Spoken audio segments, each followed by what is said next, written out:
الحمد للہ رب العالمین والصلاة والسلام علی خاتم النبیین اما بعد فاعوذ باللہ من الشیطان الرجیم بسم اللہ الرحمن الرحیم وَمِنَ الَّذِينَ قَالُوا إِنَّا نَصَارَىٰ أَخَذْنَا مِيثَاقَهُمْ فَنَسُوا حَظًّا مِّمَّا ذُكِّرُوا بِهِ فَأَغْرَيْنَا بَيْنَهُمُ الْعَدَاوَةَ وَالْبَغْضَاءَ إِلَىٰ يَوْمِ الْقِيَامَةِ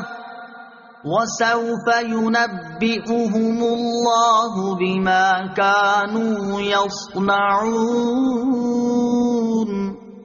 ترجمہ: اور جنہوں نے دعویٰ کیا کہ ہم نصارہ ہیں، ان سے ہم نے عہد لیا تو وہ ان نصیحتوں کا بڑا حصہ بھلا بیٹھے جو انہیں کی گئی تھی، تو ہم نے ان کے درمیان قیامت کے دن تک کے لیے دشمنی اور بغض ڈال دیا، اور ان قریب اللہ انہیں بتا دے گا جو کچھ وہ کرتے تھے۔ وَمِنَ الَّذِينَ قَالُوا إِنَّا نَصَارَىٰ،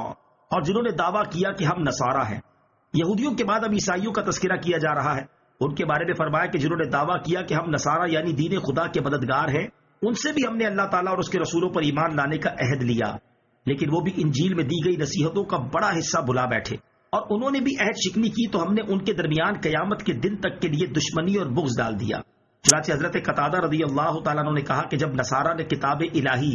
انجیل پر عمل کرنا ترک کیا اور رسولوں کی نافرمانی کی، فرائض ادا نہ کی اور حدود الہی کی پرواہ نہ کی، تو اللہ تعالیٰ نے ان کے درمیان عداوت ڈال دی، جس کا نتیجہ یہ ہوا کہ یہ فرقوں میں بٹ گئے اور ایک دوسرے کو تباہ کرنے لگے۔ چنانچہ دو عالمی عظیم جنگیں اور ان کی تباہیاں انہی صاحبان کی برکت سے ہوئیں۔ یا اہل الکتاب قد جاءکم رسولنا یبین لکم کثیرا مما کنتم تخفون من الكتاب ويعفو عن كثير قد جاءكم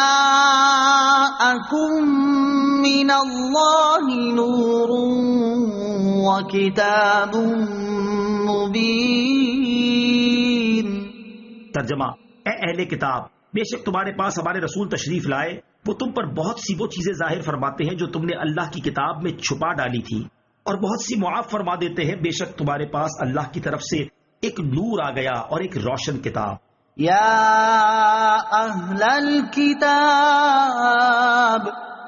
اے اہل کتاب، یہاں یہودیوں اور عیسائیوں سب سے خطاب ہے۔ فرمایا گیا کہ اے اہل کتاب، بے شک تمہارے پاس ہمارے رسول محمد مصطفیٰ صلی اللہ تعالیٰ علیہ وسلم تشریف لے آئے، تو تم پر بہت سی وہ چیزیں ظاہر فرماتے ہیں جو تم نے اللہ کی کتاب سے چھپا ڈالی تھی، جیسے رجم کی آیات اور سرور کائنات علیہ الصلوۃ والسلام کی اوصاف جو تم نے چھپا دیے تھے، لیکن حضور اکرم علیہ الصلوۃ والسلام نے بیان فرما دیے، اور یہ آپ علیہ الصلوۃ والسلام کا معجزہ ہے۔ تمہاری چھپائی ہوئی چیزیں بیان کرنے کے ساتھ بہت سی باتیں یہ نبی کریم علیہ الصلوۃ والسلام معاف فرما دیتے ہیں، اور ان کا ذکر بھی نہیں کرتے اور نہ ان پر مواخذہ فرماتے ہیں، کیونکہ آپ علیہ الصلوۃ والسلام اسی چیز کا ذکر فرماتے ہیں جس میں مصلحت ہو۔ یہ سب نبی پاک علیہ الصلوۃ والسلام کی عظمت و شان کا بیان ہے۔ قد جاءکم من اللہ نور،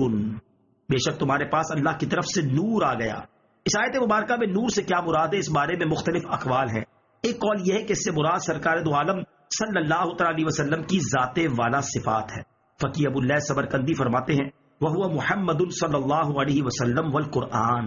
یعنی نور سے مراد محمد صلی اللہ علیہ وسلم اور قرآن ہے۔ امام ابو محمد حسین بن مسعود بغوی رحمۃ اللہ تعالی فرماتے ہیں یعنی محمدن صلی اللہ علیہ وسلم وکیل الاسلام، یعنی نور سے مراد محمد صلی اللہ علیہ وسلم ہے، اور ایک قول یہ ہے کہ اس سے مراد اسلام ہے۔ علامہ خازن رحمۃ اللہ تعالی فرماتے ہیں یعنی محمدن صلی اللہ علیہ وسلم انما سماہ اللہ نورا لانہ یہتدی بہ کما یہتدی بالنور فی الظلام، یعنی نور سے مراد محمد صلی اللہ علیہ وسلم ہے۔ اللہ تعالیٰ نے آپ کو نور اس لیے فرمایا کہ جس طرح اندھیرے میں نور کے ذریعے ہدایت حاصل ہوتی ہے، اسی طرح آپ کے ذریعے بھی ہدایت حاصل ہوتی ہے۔ علامہ جلال الدین سیوطی رحمۃ اللہ تعالی علیہ لفظ نور کی تفسیر لکھتے ہوئے فرماتے ہیں وَهُوَ النَّبِيُّ صلی اللہ علیہ وسلم، نور سے مراد نبی کریم صلی اللہ تعالی علیہ وسلم ہے۔ علامہ صابی رحمۃ اللہ تعالی علیہ فرماتے ہیں وسمي نورا لأنه ينور البصائر ويهديها للرشاد ولأنه أصل كل نور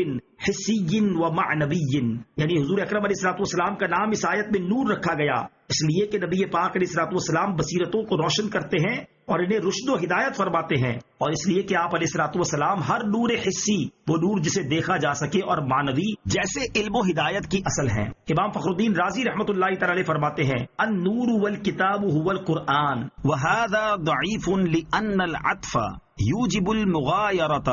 بین المعطوف والمعطوف علیہ، یعنی یہ قول کہ نور اور کتاب دونوں سے مراد قرآن ہے، یہ ضعیف ہے کیونکہ حرف عطف معطوف و معطوف علیہ میں مغایرت یعنی ایک دوسرے کا غیر ہونے کو مستلزم ہے۔ علامہ سید محمود آلوسی بغدادی رحمۃ اللہ تعالی فرماتے ہیں وَهُوَ نور الانوار والنبی المختار صلی اللہ علیہ وسلم، یعنی اس نور سے مراد تمام نوروں کے نور نبی مختار صلی اللہ تعالی علیہ وسلم کی ذات ہے۔ علامہ مولا علی قاری رحمۃ اللہ تعالی فرماتے ہیں وَأَيُّ مَانِعٍ مِّنْ أَن يُجْعَلَ النَّعْتَانِ لِلرَّسُولِ صلى الله تعالى عليه وسلم فإنه نور عظيم لكمال ظهوره بين الأنوار وكتاب مبين حيث أنه جامع لجميع الأسرار ومظهر للأحكام والأحوال والأخبار،